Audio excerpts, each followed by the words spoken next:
Welcome back to the UKLC. We haven't debated you this time. We are actually here, actually live for our second game of the day. Are you saying?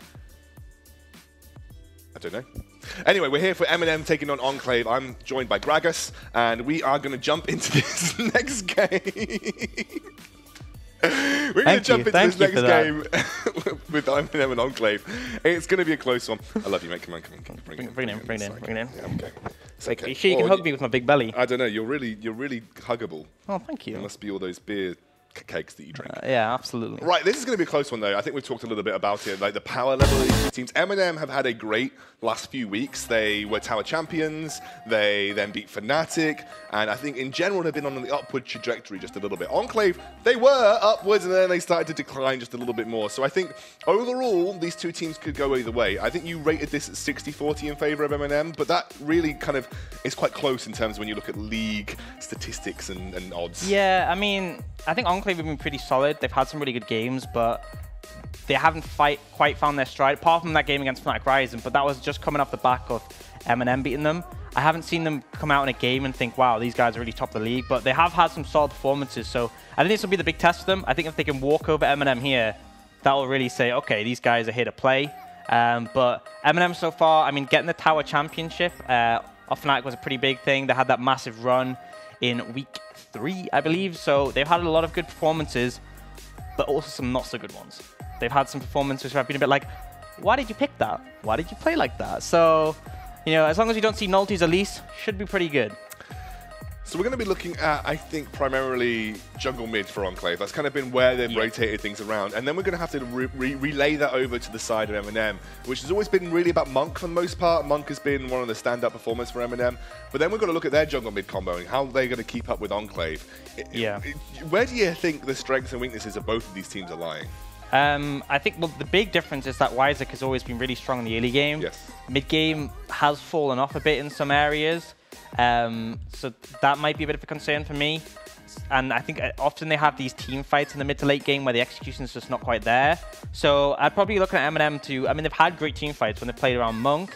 The thing is, they just have to stop them from falling apart in the early game, because we've seen sometimes where, again, Nulty's picked that Elise and he's just absolutely gotten crushed. And that actually happened against Wiseek in one of their matchups where, you know, he just found the Elise level 2, trying to take that Skull Crab, took him out, and then got the crab as well. So I think really you just need to survive the early game. I think pick something safe and stable for Nulty and Chibs, or something that can 2v2 very well, and then get to the point where, you know, as it goes, Monk will carry. Absolutely. So we are going to be diving into what is going to be a tense matchup. Enclave do need to get this win to give themselves a real run at the playoffs and put it in their own hands as well, because if they can knock out MnM are 8 points, Enclave are 3 right now. So there is a situation where if Enclave can have a really good run this week, they're putting themselves up there in terms of point gaining. I mean, that's the thing, is it's a double whammy, because unlike the game before where Phelan beat Bulldogs, sure, it gets Phelan close to the playoffs, but Bulldogs, they're not really the team they were massively competing with. Right now, this is direct competition, because Enclave are on 3 points, MnM are on 8. If Enclave knock MnM out here, and then they go on the miracle run and make it at the top as Tower champions, that would then put them on equal footing going into next week, and being at the top of the tower is an advantage in itself. So definitely, this could sow the seeds for the rest of the tournament and how playoffs develop. So big one for both teams. Because if we're looking at the playoffs right now, you've got the top 4 teams who are Fnatic, Diabolus, Excel and Enclave. I think Fnatic are 12, Diabolus are 10 points, and then Excel and 8 are 8 and 8. And then the closest is Enclave on 3. Yeah. So we have a rift that is separated and sort of grown between our bottom 4 teams and our top 4 teams. However, with just 3 weeks left of play, and with matchups like this in the workings, we have a situation where we could see Enclave bridge that gap and put themselves within range of both Excel and MnM, but specifically MnM because of this matchup. So I mean, that's the thing, yeah. If you knock them out here, they're not getting any points for this week. You can gain so much ground on them.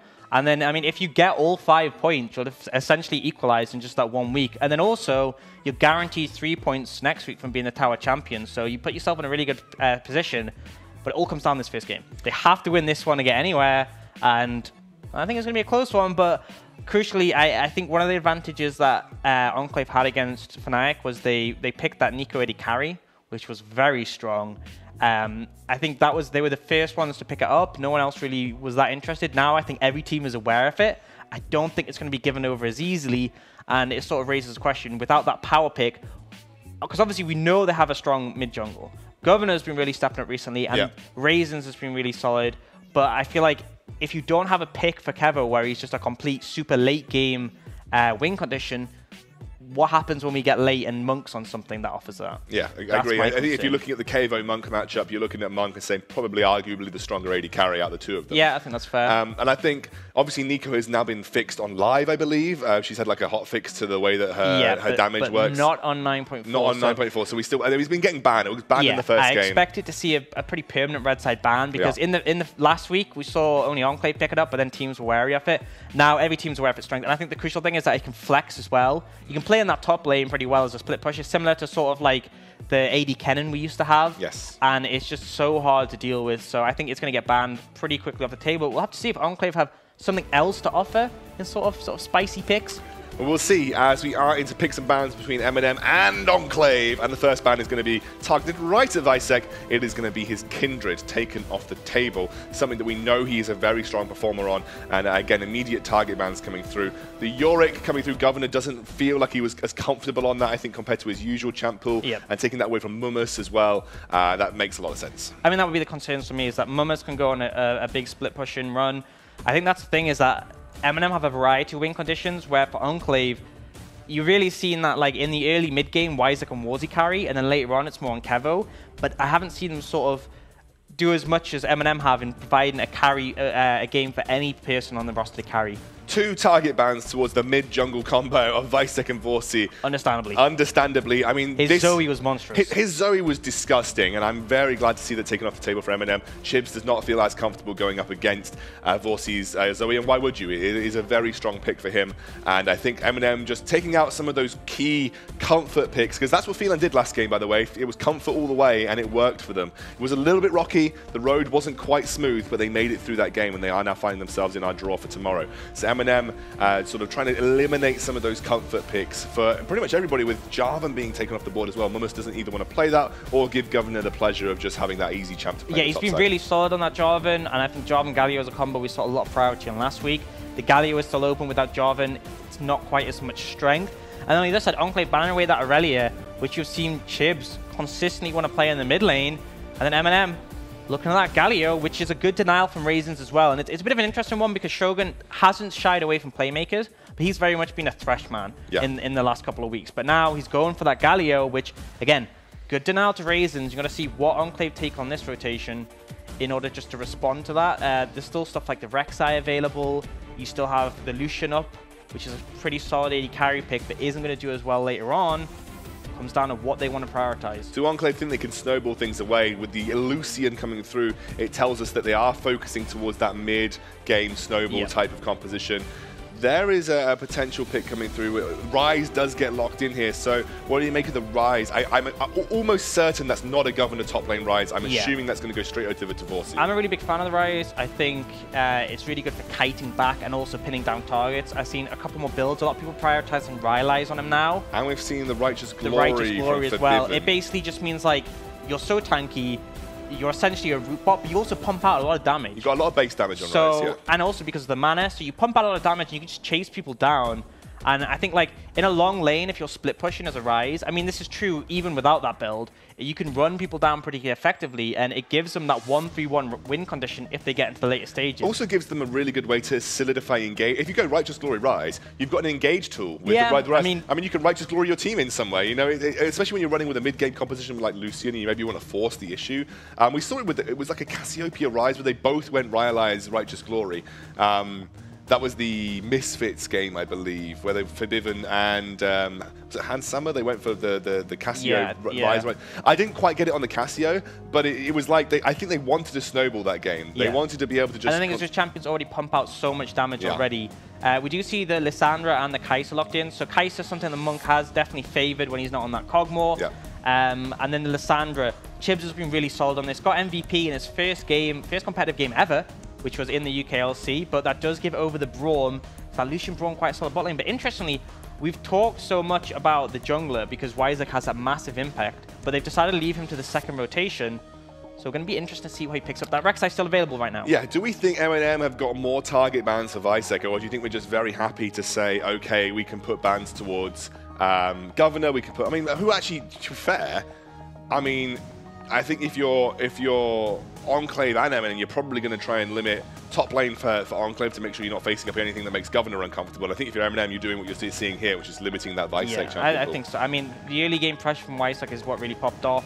An interesting question could be, are Enclave going to want the counter pick in the jungle or in the top lane? Because Governor's someone who, he hasn't always been the person to run away with the counter pick in the top lane. He tends to hold his own pretty confidently, but that's going to be taken on the card. And actually, the Vladimir getting banned away. We did see Kerberos playing a lot of it top. Yes, we did. And I think also it spells out that Governor's not looking for a big trading top laner. He's looking for someone that's just going to kind of soak up damage, be a bit more of a tank-orientated top laner.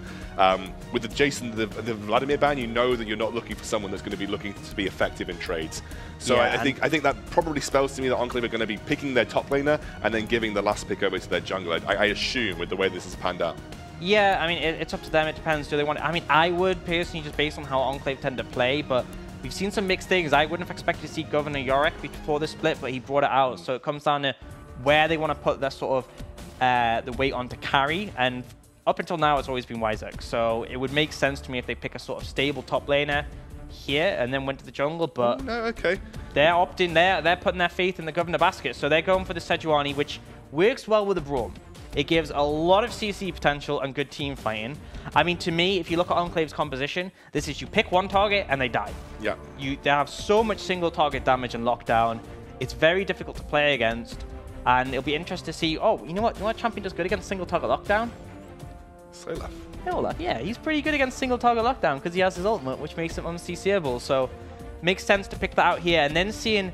That's a gauntlet being thrown down by Mummus, yeah. I think if I was Enclave here, I'd be considering something like Renekton, maybe. I think if my top laner was Whippo, I'd pick Renekton. But I'm not sure how confident Governor is in that matchup because it can go either way. Yeah, it's a 50-50. If you've been watching the LEC, it's gone very much either way and it's down to skill. Looks like he might actually lean towards something else. I've seen Governor play the Camille before, but not recently, and this does very much play into that 1-3-1. Yeah, absolutely. We are going for a potential double teleport 1-3-1, although you're seeing the cleanse being offered up from Rise here. Whether he goes Spellbook or not, that's the question.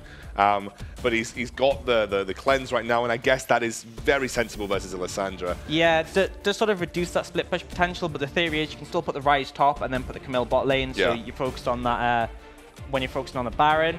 Well, triple teleport coming out from MnM though. Yeah, so I mean, they're going to be in a good position to match it. We have the double cleanse from Enclave. I think, to me, they're like, we want Governor to be able to split effectively. We have very good single target damage just to take down one person and the CC.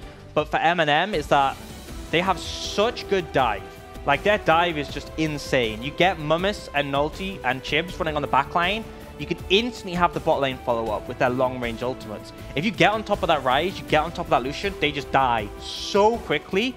So I think, for me, it's going to come down to, can Enclave set up the team fight, or if they, can they set up the split push, or if they can't, can they do a slow team fight front to back? Whereas for MnM, it's, we want to kill their carries, just absolutely without a doubt. We want to get on the carries, we want to murder them, and then when they respawn, we want to kill them again.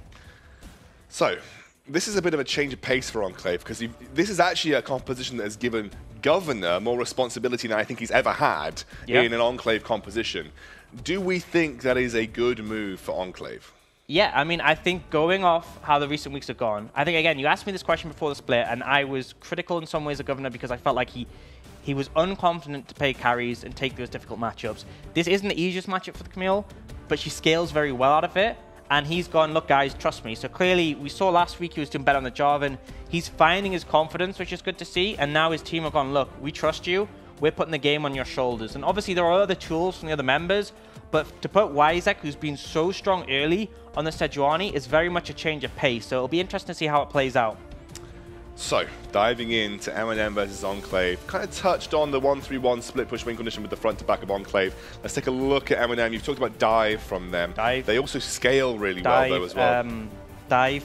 Probably some more dive. Some more dive. They're scaling. I mean, the Kai'Sa's is nice.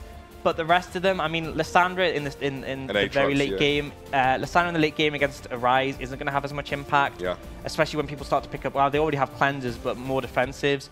Aatrox, there is a point where like an AD carry can just sort of shred through him in the late game, and you have to play him very well to be effective. I think, again, in the late game, they can still win team fights absolutely if they find the right sort of backline flanks or dive, but if they play front to back, their front line's pretty weak going later on. I mean, the Olaf isn't really that valuable in the late game team fights. So I think very much it's going to come down to get that early impact, get that mid-game impact, and just crush from there. Yeah, well, you saw the roster flash up for MnM there. Monk really being that target player for the MnM roster, as he always has been. We are jumping onto the Rift here for MnM, taking on Enclave in our second game of the UKLC Week 5. Yeah, and we said this was going to be a hypey matchup, and I think both compositions delivered, because I don't think there's ever a point where I'd say either composition's out.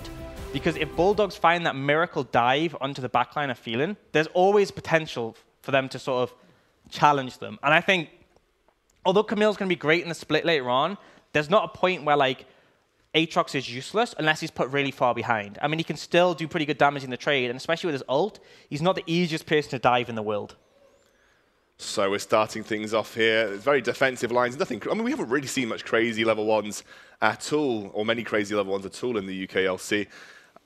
We are just chilling out here as Enclave and MnM. This is a very, very important match for the coming weeks here. The winner of this sets themselves up to really solidify their place in the playoffs. If MnM win, you think they've solidified their place in the playoffs at least. If Enclave win, then they are going to give themselves an opportunity to push for the playoff spot.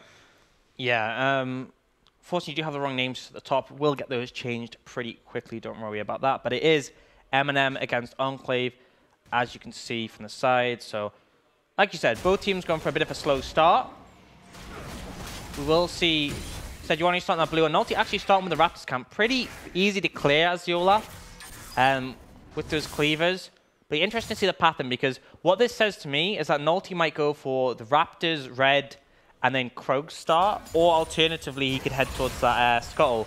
But this is the sort of Predator traditional jungle start where you take all of your red side jungle, you then recall, and you have your boots instantly. Oh, that's such a cool Aatrox skin.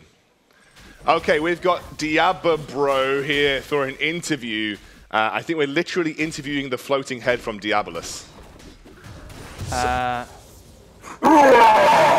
Who has summoned the Lord Diablo? Oh, hello, meatbags. Hey, dude, how is it going, Diablo? You're at the top of the tower right now. I mean, what kind of evil, nefarious lair have you created up there? Well, the minions have created a nice castle up here. We don't know what to do with it yet, but we have some weeks to decide what to do. Oh, you're confident then. You're confident you're going to retain that position, fortified well against the upcoming challenges this week, Diablo. You're looking pretty confident. Your team feeling confident too? Of course. My minions are always confident. So who do you think is going to have the honor of being crushed by your minions this week? Who do you think is going to make it to the challenge? I mean, it could be anyone. I mean, everyone's below us. That is the point. Diablos reigns supreme. But if I had to decide, it would likely be XL. Ooh, XL over Fnatic. Diablo coming out with the big predictions, and obviously being the Lord of Destruction, the King of Hell, you obviously can see the future too. So we'll hold you to that, Diablo, as we head towards the top of the tower. And do you know, it's been a pleasure to talk to you, your Lord of Darkness. It's always nice to hear from the other side of the rift.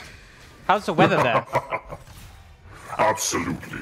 I must go. I have to torture some Timo players. Of course. All of your spawn. Oh, we are waiting for potential first blood, as I know that you do like sort of blood sacrifices and blood offerings. So we'll see which team which team do you think is going to present you with that first offering, Diablo? Well, we have someone that we have on our list called Mans, and he has been talking about how he is top 2. So, hopefully, we expect it from Enclave. Oh, well, unfortunately, it was MnM that picked up the first blood. However, it's all in your name, of course, Diablo, and you can be happy with any offering for yourself. It has been wonderful to talk to you, and I hope to see you later on towards the end of the tower. Oh, ex-scoundrel, you will see me in the future. So, Yeah, that's got to be the weirdest interview I've ever done. just another day in the office for me. Yeah, so we did see that Fierce Blood. They managed to punish Warzy on this rise, and I'm pretty sure that Naughty. I was kind of distracted by the demon who was on the screen. So I'm pretty sure it. Oh, they're actually going for a dive here on a Mummus. Oh, Mummus is very, very low. Mummus going in. Oh, Governor forced a flash. That is a huge amount of damage as Weissek jumps in. What is going on? Weissek misses everything, and now Governor left in no man's land. Surely he's just oh no again! A double kill for Mummus. Oh, it was just like lemmings off a cliff. There's no analysis for that. There's top two, by the way. Top two, by the way. Let it sink in. Top two team is what Enclave's coach had to say about them. Would you say that was a top two play? I can neither comment for or against, but that was definitely not a top two play. That was something, all right. Yeah, just a bit overzealous. The tower does a lot of damage, and I think both of them just overconfident.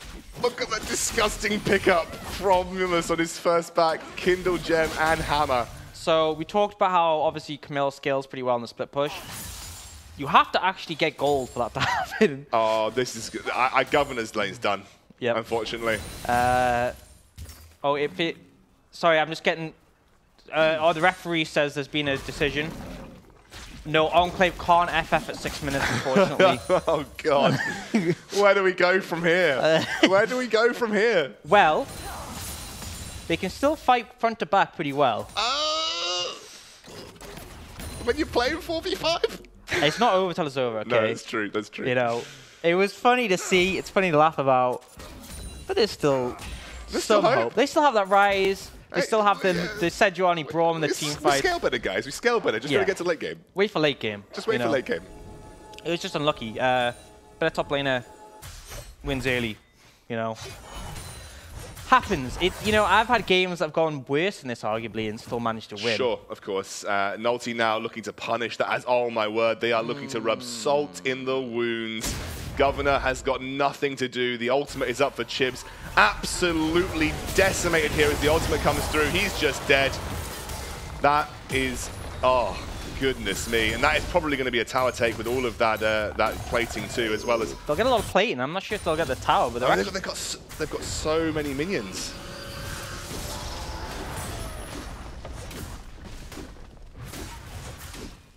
The vote on Twitch chat said MnM take the 77%, and so far Twitch chat, you are looking like the the prophets in this situation because it is 4-0 with a 2.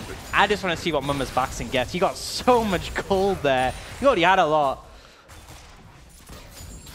Pick the boots. Oh, he picks up the cloth armor. I'm kind of disappointed now.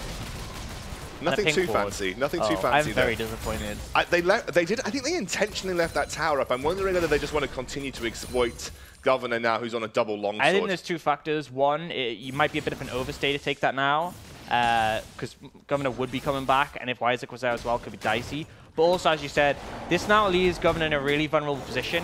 Any time that the Sandra Olaf walks up, you just die. There's no counterplay because the Aatrox tanks the tower and can rebirth. The Olaf is going to get CC'd, so you can just run at you and DPS you down. And all the Lysandra has to do is press R.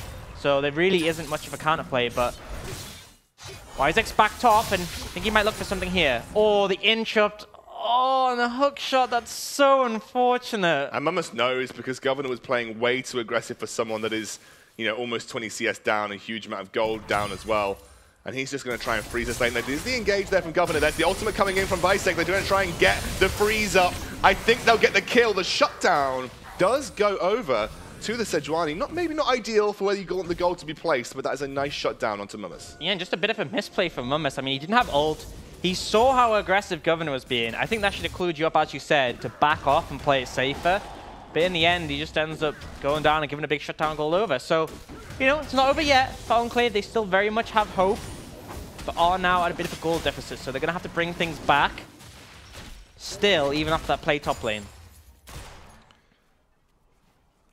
Well, it was a start. A start for the comeback for Enclave. Yeah. There is a large wound on the top side of the map, and it's going to take more than a few plasters to stop the hemorrhaging. Absolutely, but It's probably going to take a lot of cauterizing and tourniquets, and all of that's going to have to come from Visek here, who any attention that you draw away from the Vorsi-Visek combo is always good, and they're going to continue with... I love this. Usually you'll see teams playing on Dragon first, then go to Rift Herald, but they're going to utilize their really strong top lane presence for MnM and just go straight for that Rift Herald early on. They already picked up that first Mountain Drake, so well, it's already down, they're pretty on pace just to get everything they want from this early game. The fact they got all those tower play-ins has put them quite a bit ahead. They pick up the Rift Herald, and now they're probably going to head towards our boss side again with that. There's not really much point of using the Rift Herald top. You could even throw it down mid, to be honest. You could, if you go for a Chibs engage, maybe. I mean, Vorsi does have that. Crucially, if you use it before 40 minutes, you're going to get a chunk of tower play in, a load of gold. Yeah. And it threatens another tower. I don't think I would want to use it top because it's so low already. And you're really not going to get that much more out of that top lane. I mean, all MnM needs to do is take a good trade, and then he can get a few basic attacks down. Yeah, absolutely. Was he playing pretty aggressive and in a good position now to challenge 1v1 against Warzy? Vorsi does have that cleanse available, will use it. Vorsi jumping out, forced to flash. Big shield comes through, and here comes Visek. He's right there at the right time. He's going to get a kill onto Chibs as Governor teleports through. That's a nice ultimate from Governor. He's going to lock him in as the Galio forces him back. What is going on with Vorsi on the back line? He goes down to Shogun's Ignite as Raisins is forced to pull his way up. Governor doing what he can, but the damage just isn't there. And in the meantime, they lose a turret. Yeah, both teams overstepping a bit, but in the end, I feel like MnM come out ahead because they get that top turret on top of everything. They hold the TP from Mummus. Well, I don't think they had it actually, but yeah, Governor has to TP in and still it's a fairly even trade up the back of things. Vorsi, I think he ultimated into the back line. Yeah, questionable. Yeah, and the taunt from Galio was still there. Here goes the attempt on the Dragon. Maybe they feel like they have the pressure, but Mummus is walking down now, and you can see Enclave not going to commit to this. Oh, and now the Rift Herald gets thrown down mid. Warzy's coming back from base, so they could actually just take this tower. I said they'd get a load of damage and plating, but this might just be enough to take the whole thing. Yeah. Yeah, okay, hits it, finally. And that is close, but not huge quite. amount of plating. There is going to be a defense here from Enclave. I don't think they're going to go pick up the tower. But you take the gold. I mean, it's pushing them further in the lead. They're now 3,000 ahead. This early on, that's pretty significant. That is hugely significant. A lot of that is sitting now current. I mean, 2,000 of that is on bloody Mummus. Just miles ahead of Governor in the top lane. And honestly, I feel bad for Governor because we set up right at the start of this game, do we think it's right that Governor gets this much responsibility for Enclave? But it really wasn't. I don't feel like that was solely Governor's fault. I think there was you got goaded into it. It's like when your friend at school tells you to do something stupid that's going to get you in trouble. And you don't want to, but he's like, come on, it'll be funny. And then you do it, and then you get just absolutely destroyed by your teachers and your parents. And you're like, well, what did I expect? That's how Governor must feel right now. That dive was just the questionable choice he got pushed into. But if there is one man in the UKLC that can come back from a catastrophic laning phase, it has always been Governor. Yeah, I feel like he's the sort of person who's just like, okay, I'm behind, it's whatever. You know, he's happy to play tank matchups where he just has to wave clear, so I don't think he's going to be too beat up about playing the Camille here. But it does mean Mummus is such a powerful force on the map right now. And he's just going to take this opportunity to roam down mid. And with no summoners, Warzy has to be careful, but saw it backed coming. away. But I think they're just going to try and pressure the tower. They have 4 members mid. And you can see the controls already come in from MnM. They're actually going to... Are they? They're looking towards the mid tower, but I think the focus is that Cloud Dragon. Again, not the most impactful, but we saw the power of 5 Dragon Elders in the last game. Yeah, I mean, Governor's trying to let that lane freeze around his top side of the map. He's actually going to realize that pressure is being exerted elsewhere with Aatrox down bot side of the map. That they're just going to have to start to put some pressure back towards that top side. But yeah, this is looking dire for Enclave right now. This is the loss of all global objectives. They're losing towers, hemorrhaging turret plating, and even that bot lane matchup isn't going hugely in their favor as Shogun with a nice defense. They're onto Monk right now. Monk dives to the sidelines. That's a really good dodge. A big ultimate comes out from Raisins, a double whammy, and Kavo picks up a double kill. And they find the 2v2, just overconfidence from Monk, stepping up too far. And the thing is, the taunt was used pretty early on. That is your main peel against Solution. And the thing is, he has Cleanse as well. And I think it's just, you know, the asset of a Kai'Sa is a late game. The asset of the Galio is the great team fighting and the follow up and engage. But their 2v2 is pretty weak, and I think they just disrespected Kevin and Raisins in this. This is giving Enclave a route back in the game. Yeah, absolutely. The pause does come through here as Chibs needs to reconnect. We're going to take a look. I think let's break this down. Let's break this down. Here you go, Dan. So, if Isaac decides he's going to take the tower aggro, not yet. Oh, wait, he does take it now. So they're looking for the player on Mummus, but a great flash dodges away from the hook shot. So now Isaac has tanked 2 tower hits, and then the last one comes on a Governor, and he is chunked, like very much so. Mummus still has to be careful, but Isaac misses the flash W, dies, and then Governor's like, well, in for a penny, in for a pound. And he actually follows up on that play and ends up going down as well. So a bit of a dicey one. Crucially, there was a play you could make there. If you flash the hook shot after the flash from Mummus. Yeah, I'm not sure about that one. They just try to finish him off and trade for his life, but in the end, doesn't get it. But yeah, if he flashed at the end of his hook shot and moved it to the location of Mummus's flash, he could have found... You can flash after the hook shot, yeah. Yeah, so... It requires insane reactions. You need a good read as well, but I feel like if you go in for that play, you go with that play with the confidence that we know he's going to flash. There's no player in the world who that dive happens to them and they sit there and go, oh, there's a hook shot coming. Should I flash? No. Every player does, so... Well, this game is done already. GG Enclave Gaming. That's from Barrage Slimkins. And whilst I can agree... 5 minutes ago, yes. 5 minutes ago, yes. I do think Kavo and Raisins have given a lifeline to Enclave here. And it's actually the opposite of what we talked about previous to this. It was that double kill in the bot lane that's giving Kavo a double kill here. And we talked about Monk being the guy that we were turning eyes to from MnM, and he's the one that has been put pressure on by Enclave. But crucially, all I can say is that Monk, yes, he's had some great play, but also just sheer overconfidence. Just absolute overconfidence. And you saw it in the game in the first week against Fnatic, where he played just way too aggressive, got punished for it. And I think a similar thing's happened here, where he doesn't respect the opponent and ends up falling behind. So, happens again.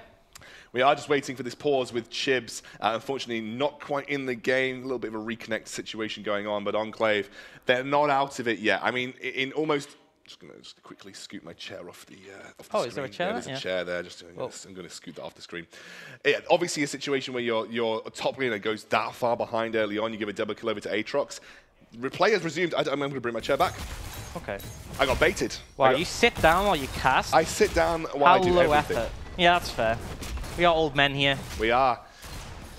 So what are we talking about? And that's going to close the gold gap pretty significantly, basically half it. I mean, considering every piece of turret plating was almost taken by MnM so previous to 14 minutes, we're now Yeah, we're really looking at only a 1,200 gold difference, which is really good. They've managed to sort of steady the ship, and this is definitely not over yet, although the mid lane turret is going to go down here. That turret's over, so it does push things a bit more in the favor, but again, Enclave's showing they have some life, and it's Kevin and Raisins who gave birth to that life.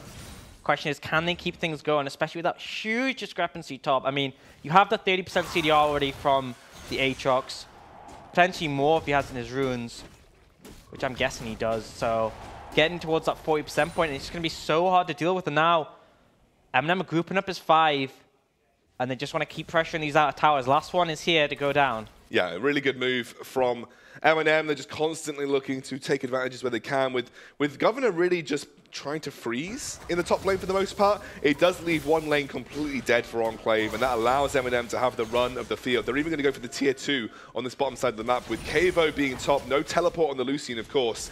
They're going to lose another tower here. Yeah, they just have complete control of this bot side jungle, so they can push up really aggressively, and they get another tower, so Enclave making some questionable map decisions here, kind of biting them in the back. And with the Black Cleaver finished by Mummus, then it's a big pickup for his ability to 1v1 and find more kills onto Governor. Governor, again, just giving the respect over to Mummus. Oh, we've seen a fight come in. Oh, a fight in the mid lane. There's Raisins front to back right now as no one is targeting Vorsi. That is going to be a dive in by the Olaf. He will get the kill, and it is now a 1-for-1. Mummus is coming. Jumps to the sideline. Vorsi's so low, he's going to go down to Shogun. A 2-for-1 trade at the end of the day. But it is Monk that goes down in favor of Vorsi and Raisins. Yeah, so credit to MnM for turning that around well, but got a question, what is Monk doing to get caught out again? But Mummus might be the one caught out here.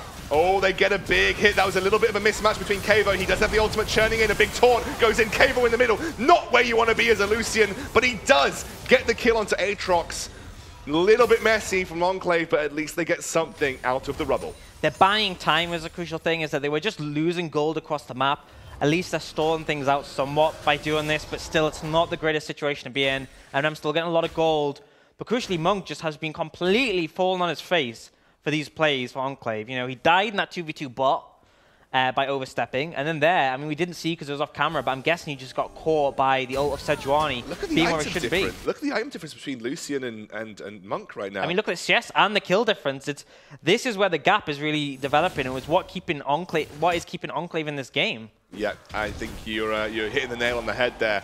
If the protection is there, yeah, I mean, we can look at the top as well. Oh, that is 2 completed items. For nothing. No completed items for Governor. Oh, it feels bad. It's unfortunate. At what point do you just go, right, I'm going full tank Camille, guys. I'm going to maxi in lane. Well, I think he's maxi anyway, but... I'll go full tank, I'll just ult someone in the team, and then Gargoyle Stoneplate. That's my plan. Nah, I think you still have that scaling element. It's just Governor is in for a wild ride right now. He's in for a rough one. He just needs to take the waves as they come to him. Yeah, and Mummus, ever confident, did fall there in the end to Kevo, but he managed to die for it as well. I will credit for Governor, because he's actually kept moderately even on experience. Yeah. He's not like hugely behind Mummus in experience, and a part of that is because he's frozen the lane, and Mummus has had to go around sharing lane experience with everybody. Yeah, it has sort of sacrificed, his team has had to sacrifice a lot of things for that, but in the end, it's not gone too bad. But now Governor going in pretty aggressive. He has got the ultimate as well. Mummus is going to pop his ultimate. How much time can they buy until that is over? They may have to just take him down here as the ultimate from Governor comes through. Mummus is really healing up. He will be popped, and now they'll just need to chase him down. You need to be careful. That's a lot. Oh no, he's just dead. I mean, I was going to say it's a lot of healing coming through, but he's just dead. This is a power that Sejuani brought with a single target knockdown, but MnM aren't sleeping. They go aggressive mid. They find the rise, and Kevo has to be careful as well. But he saves the tower. 1 for 1 here. They do get some pressure off top lane and pressure off Governor specifically. Trading 1 for 1 ain't too bad when you're behind, but still feel like MnM have control of the map. And right now, Nalty going to head over to that Mountain Dragon, picking a second one up. Going to be pretty important here. Nalty's had a really good game as well, actually. Something that we haven't really touched on. The guy is... And on an early game jungler as well. I'm impressed. It's not Elise, but, you know, it's still a jungler you need to get going on early, and he's managed to not run it down, so credit to you, Nalty. 80% kill participation. This guy's been across the map, as well as... Especially when you consider the 2 kills he missed was that dive from Enclave. Yeah. So there wasn't really a way for him to be there. Other than that, he's, been part of every kill. Yeah. Which, I mean, credit to Chibs as well, so is he. So this mid-jungle, we talked about the mid-jungle of Enclave. Isaac's looking decent on the Sejuani apart from that dive, but Warzy definitely not finding his footing. He's struggling. I mean, we talked about Governor, but Vorsi's the one that's now 0-4-2. Yeah. Governor's actually got more impact and less deaths, despite that early laning phase. Yeah. Maybe not in the teamfight situations. He is keeping things closer in terms of goals. Purely statistical, I guess, but you know. Yeah, that was some good statistical analysis. Let's analyze what's happening now. So you do see that quite a few big items have been picked up. Stopwatches from both that Olaf and that, the Aatrox. So to say to me that MnM are going to make things happen soon. They have that double mountain, and I think if they get a good team fight, win an early Baron, but Nalty has to be a bit careful here. They are jumping on him. Nalty by himself. Going to be forced to use the stopwatch as Galio comes through, but a nice dive away from that. This is actually a good fight for Bulldogs as it seems, but that's a huge engage by Governor, and on the sidelines, Mummus comes through. He is super, super strong, does have that ultimate going, but Kavo is the guy that is in control on the backline. Can he deal with Mummus as that is Visek going down? That's going to be a taunt. No, Kavo's still going. He does get taunted up. The cleanse comes through. He's kiting away. There is the final hit. A double kill for Mummus, and that is a clean wipe onto Enclave. Pings are coming down for Baron here, and this could be MnM turning the knife. It could, but I think it might be a bit of a mistake. It's short death timers, and yes, they have double mountain, but you don't have your jungler available. I mean, it looks like they're going to go for it, but... It's 17 seconds for Visek to get online and then come back and try and steal this. Maybe Governor can do something about it with teleport. I think Enclave should be running here. Governor's not coming. I feel like they started this so late. There's a ward there. It looks like they will get it. Okay, it looks like I was completely wrong. They will get it in time, but it could have been dicey. Could have been. But Governor chose to go towards that bottom side of the map. Maybe they just didn't think MnM had the cojones to go for it, but no, they do. I think maybe they just thought... I felt like they were very lackadaisically walking over to it. I felt like, to me, that was a rush there straight away. But it seems like MnM, with that double mountain, had the time to take it down fairly quickly. They get the teamfight win. They get the Baron. They're in a very good position right now, and that split push is going to become even harder to deal with because that Aatrox very strong, and now with the Baron buff as well. Do you know what? I thought that fight around Dragon was actually going all right for Enclave, but actually Kavo is struggling to get the damage out, especially versus a Death Dance on the Aatrox, where that damage is being split out, the healing is so strong from him, and now he's working towards a GA. I mean, once that GA comes online, goodness gracious. Well, that's the thing is that, like, I feel like Camille's great in split push, but I feel like in the team fights, Aatrox has the advantage because he has so much zone control and that ult.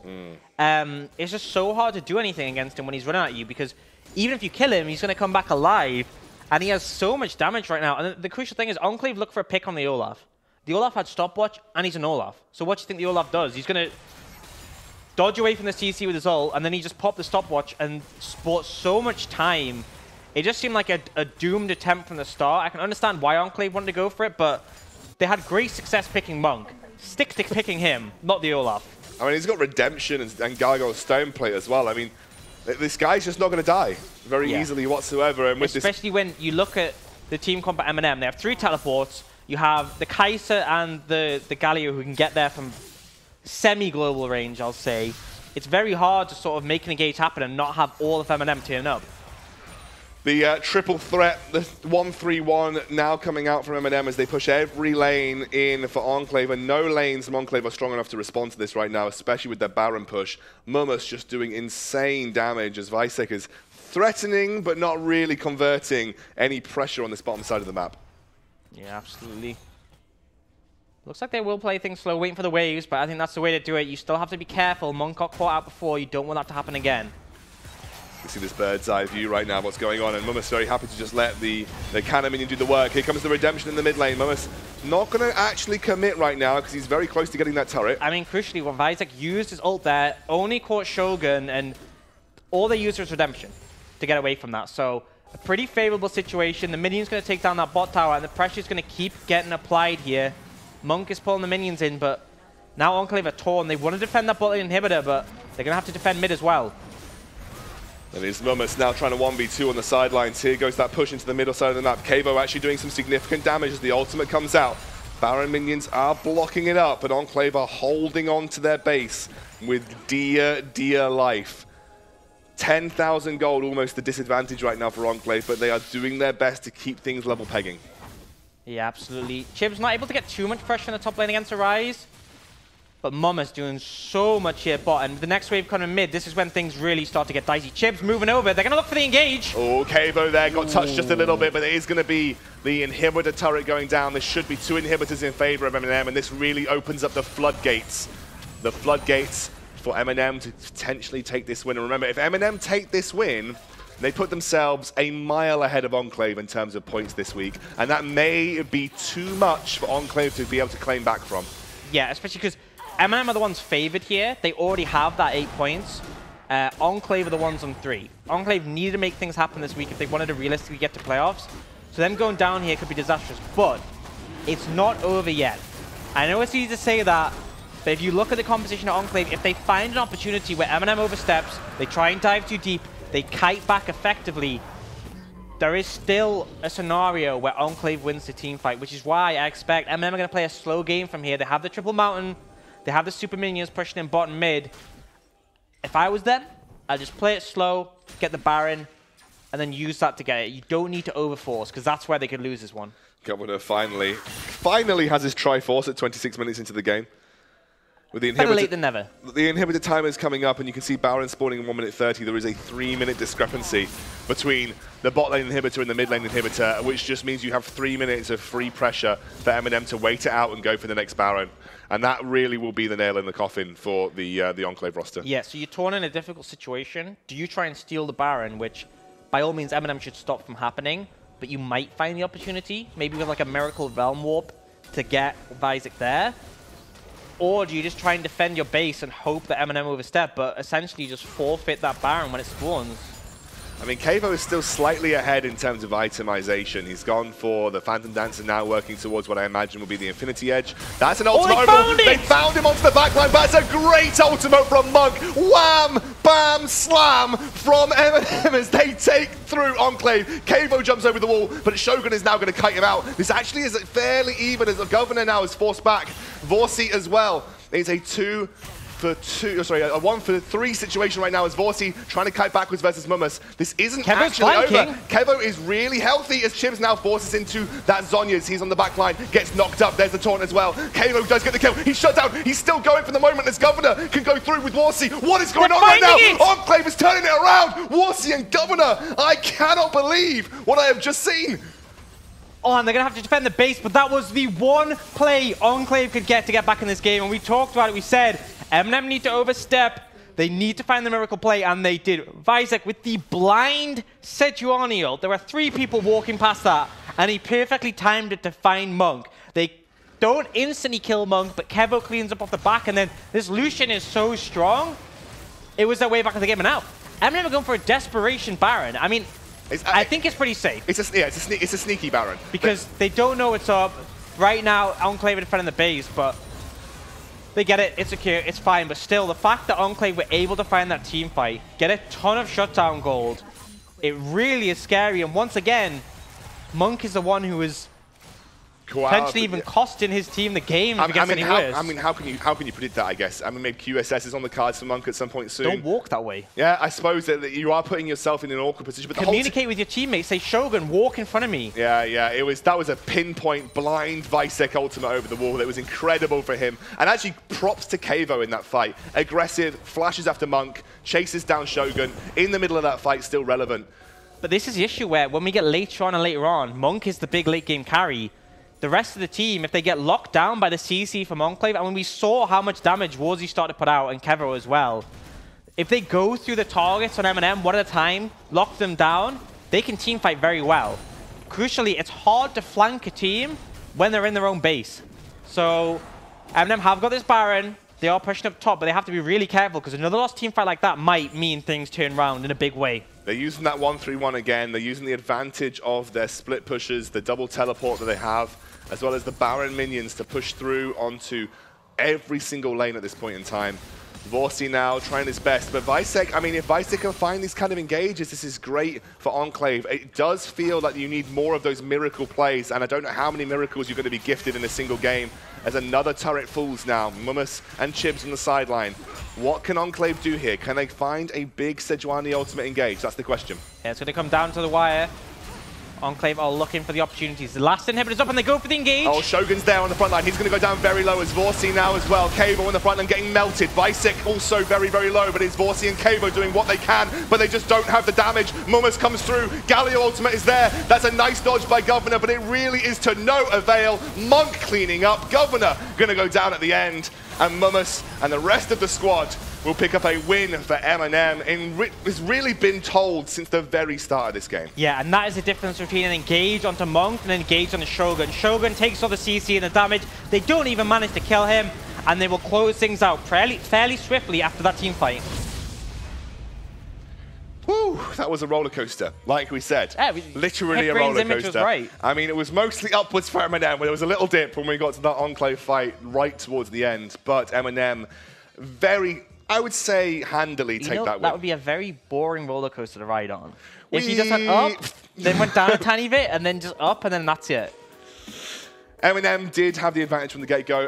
I hate to say and point fingers to a single play. I don't think it was completely lost with that tower dive top, but you could see how much impact Mummus had across the map, following that. The problem was, from then on, they just had to sacrifice so much to get Governor back in the game, and he never really got back in the game.